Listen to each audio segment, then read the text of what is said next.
ओम जय श्री हरि विष्णु। जय माता रानी। दोस्तों, आपके अपने चैनल धर्म साधना में आपका बहुत बहुत स्वागत है। माँ भगवती दुर्गा की कृपा सदैव आप और आपके पूरे परिवार पर बनी रहे।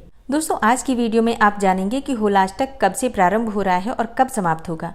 होलाष्टक में कौन से कार्य हमें नहीं करने चाहिए, किन नियमों का पालन करना चाहिए और कौन से वो कार्य हैं जो होलाष्टक में हमें जरूर करने चाहिए, जिन कार्यों को करने से घर में सुख समृद्धि आती है, संतान की प्राप्ति होती है, बाधाएं जीवन से दूर होती हैं और तमाम तरह की परेशानियों से मुक्ति मिल जाती है।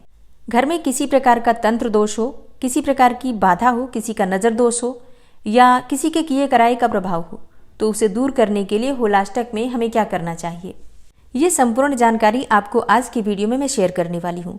तो वीडियो बहुत महत्वपूर्ण है, पूरा जरूर देख लीजिए। अच्छी लगे वीडियो तो लाइक भी जरूर कीजिए, क्योंकि आपके लाइक्स, आपके कमेंट्स मेरे लिए बहुत महत्वपूर्ण होते हैं। ये एकमात्र जरिया है जिनसे मुझे पता चलता है कि आपको ये वीडियो अच्छी लगती है और आपके लिए ये वीडियो उपयोगी है। तो अगर वीडियो अच्छी लगे तो लाइक तो जरूर ही किया कीजिए। अब बात करते हैं सबसे पहले कि होलाष्टक कब से प्रारंभ होगा और कब समाप्त होगा।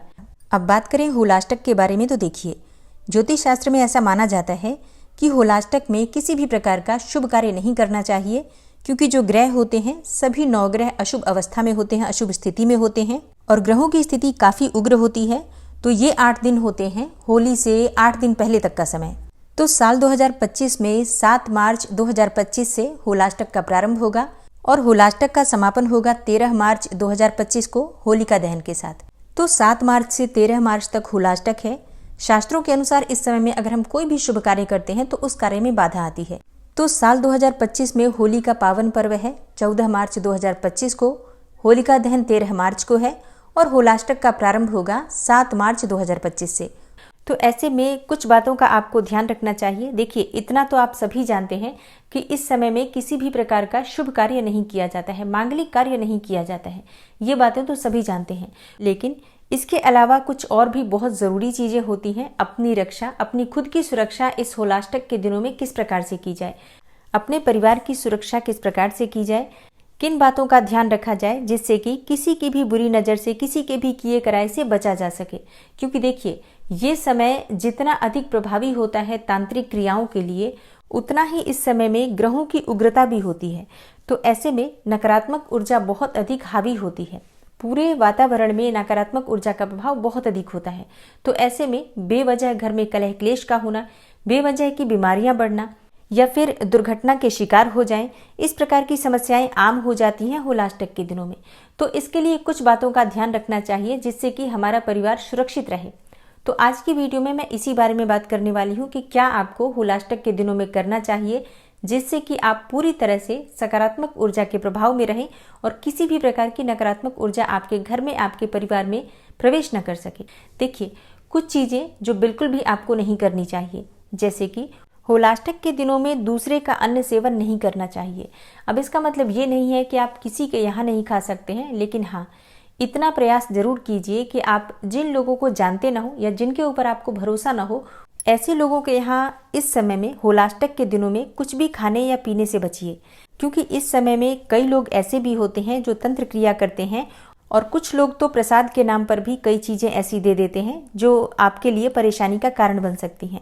तो इसके लिए आपको अपनी सुरक्षा के लिए, अपने परिवार की सुरक्षा के लिए इस बात का ध्यान जरूर रखना है। बच्चों को भी जरूर ये बातें बताइए कि किसी भी अनजान के द्वारा दी हुई चीज़ें वो ना ग्रहण करें। और हाँ, होलाष्टक में एक और चीज़ का ध्यान रखा जाता है। शाम को संध्या होने के बाद, मतलब जब शाम हो जाती है, तो संध्या काल के बाद अपने कपड़े कभी भी बाहर नहीं रखने चाहिए। जैसे कि तार पर कपड़े सूख रहे होते हैं और हम रात्रि में भी छोड़ देते हैं कि अगले दिन फिर सूख जाएंगे तभी उठाएंगे। ये आपको होलाष्टक में नहीं करना है। और हाँ, वैसे ये काम कभी भी नहीं करना चाहिए। रात्रि में आप सभी जानते हैं नकारात्मक शक्तियाँ बहुत अधिक प्रभावी होती हैं। ऐसे में हमें अपने कपड़े रात्रि में कभी भी बाहर नहीं रखने चाहिए। लेकिन अगर आप हमेशा ऐसा करते भी हैं तो होलाष्टक के दिनों में तो भूल से भी मत कीजिए। सूर्य अस्त होने से पहले जो भी कपड़े आपके बाहर हैं, सभी कपड़े अंदर कर लीजिए। अब जैसे कि बहुत से लोगों के प्रश्न होंगे कि कपड़े गीले रहते हैं तब क्या करें। देखिए, कपड़े गीले हैं अगर, तब भी आप ऐसी व्यवस्था रखिए कि आप रात्रि में वो कपड़े अंदर रख लें और फिर सुबह जब सूर्योदय होता है उस वक्त आप कपड़े दोबारा से सुखाने के लिए डाल सकते हैं। लेकिन रात्रि में भूल से भी किसी के भी कपड़े बाहर न रहें, इस बात का ध्यान रखिए। और तीसरा कार्य जो आपको ध्यान रखना है होलाष्टक में कभी भी खुले बालों में बाहर नहीं निकलना चाहिए। ऐसा माना जाता है कि खुले बालों में नकारात्मक ऊर्जा का प्रभाव बढ़ जाता है। इसलिए जब आप बाहर जाते हैं, मतलब घर में भी आप बालों को बांध कर ही रखें, लेकिन जब आप बाहर जाते हैं तो विशेष रूप से बालों में या तो चोटी बना लीजिए या फिर आप क्लेचर लगा लीजिए। कैसे भी बाल बंधे हो इस बात का ध्यान रखिए। खुले बालों में भूल से भी मत रहिए। और हाँ, इसके साथ ही एक और चीज़ का आपको ध्यान रखना है। जब आप कंघी करते हैं, जब आपके बाल गिरते हैं, तो थोड़े से भी आपके बाल हो या फिर ज़्यादा बाल हो, गिरे हुए या टूटे हुए जो बाल आपके हैं, वो बाल आपको इधर उधर नहीं फेंकना है। मतलब सही स्थान पर उन्हें रखिए, क्योंकि बाल बिखेरने से या बालों को इधर उधर फेंकने से भी नकारात्मक ऊर्जा का प्रभाव बढ़ता है। घर में कलह क्लेश बढ़ता है, बीमारियां बढ़ती हैं और आर्थिक तंगी बढ़ती है।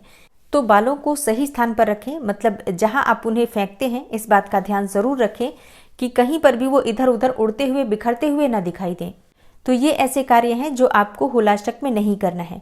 और अब जानते हैं कि होलाष्टक में क्या करें जिससे कि सुख समृद्धि बढ़े, घर में जो भी परेशानियां हैं वो दूर हों। देखिए, होलाष्टक में घर की साफ सफाई बहुत आवश्यक होती है। होलाष्टक के दिनों में जितना हम घर को साफ सुथरा रखते हैं, जितना व्यवस्थित रखते हैं, उतनी ही हमारे घर में सकारात्मक ऊर्जा का वास होता है और हमारे घर में किसी भी प्रकार की नकारात्मक ऊर्जा प्रवेश नहीं करती है। दूसरा कार्य, जब आप घर की सफाई करते हैं तो मुख्य द्वार की भी विशेष रूप से सफाई कीजिए। और इसके साथ ही घर की साफ सफाई जब आप कर लेते हैं तो स्नान करने के बाद चाहे आप शुद्ध जल ले लीजिए, उसमें थोड़ी सी हल्दी डाल दीजिए, या फिर आप गंगा जल से, या फिर जैसे कि अगर आपके पास कोई भी श्री विग्रह है, कोई भी भगवान है जिनका आप प्रतिदिन अभिषेक करते हैं, तो अभिषेक किए हुए जल से पूरे घर में छिड़काव कीजिए। होलाष्टक में आपके घर में शुद्धिकरण के लिए जल का छिड़काव होना अत्यंत आवश्यक है। जो भी आपसे संभव हो जरूर कीजिए। और इसके साथ ही घर में आपको धुनी देनी है। आप चाहें तो गूगल की धुनी दे सकते हैं, या फिर आप चाहें तो लौंग और कपूर जलाकर भी पूरे घर में आप घुमा सकते हैं। ये आपको प्रतिदिन करना है। चाहे तो आप सुबह शाम दोनों समय कर सकते हैं, या कम से कम एक बार दिन में तो आपको जरूर करना है। पूरे दिन में कभी भी कर सकते हैं, चाहे संध्या काल में कर लीजिए या फिर आप सुबह कर लीजिए या दोनों समय कर लीजिए, जैसे भी संभव हो। कम से कम एक बार आपके घर में धुनी होनी चाहिए प्रतिदिन, इस बात का ध्यान रखिए। अगर आप ये कर लेते हैं तो आपके घर में किसी भी प्रकार की नकारात्मक ऊर्जा का प्रभाव नहीं होगा और सकारात्मक ऊर्जा का प्रभाव बढ़ेगा तो घर में सभी प्रकार के जो बिगड़े कार्य हैं वो भी बनने प्रारंभ हो जाएंगे। नौकरी में, व्यापार में, हर तरफ आपको तरक्की मिलती है। तो ये कार्य आपको पूरे होलाष्टक में प्रतिदिन करना है। और अगला कार्य आपको करना है, घर के मुख्य द्वार पर एक सरसों के तेल का या तेल का दीपक प्रतिदिन आपको प्रज्वलित करना है संध्या काल में। ये नियम बना लीजिए, होलाष्टक में आपको ये दीपक अवश्य ही प्रज्वलित करना है। सभी प्रकार की नकारात्मक शक्तियों से भी आपकी रक्षा होगी और आपके पितरों की कृपा भी आपको प्राप्त होगी। और अगला कार्य जो होलाष्टक में आपको करना है, देखिए, घर में कोई न कोई मंत्र की ध्वनि अवश्य होनी चाहिए, इस बात का ध्यान रखिए। तो सुबह या शाम किसी भी समय आप कोई भी मंत्र चला सकते हैं। चाहे तो सुंदरकांड चला सकते हैं, हनुमान चालीसा का पाठ चला सकते हैं, मोबाइल पर चला दीजिए, थोड़ा तेज आवाज कर दीजिए जिससे कि घर के हर कोने में आवाज पहुंचे। मतलब जो वाइब्रेशन होती है मंत्रों की, जो ध्वनि की, वो पूरे घर में पहुंचे, इस बात का ध्यान रखिए। तो सबसे अच्छा होता है नकारात्मक ऊर्जा को दूर करने के लिए सुंदरकांड का पाठ या फिर हनुमान चालीसा का पाठ। इस समय में किए गए पूजा पाठ का फल वैसे भी बहुत अधिक प्राप्त होता है, लेकिन जो भी नेगेटिव एनर्जी होती है वातावरण में, उनसे बचने का प्रयास भी हमें जरूर करना चाहिए। इसके लिए ही ये छोटे छोटे कार्य हैं जो हमें जरूर होलाष्टक में करना चाहिए। मिलती हूँ मैं आपसे अगली वीडियो में, तब तक के लिए नमस्कार।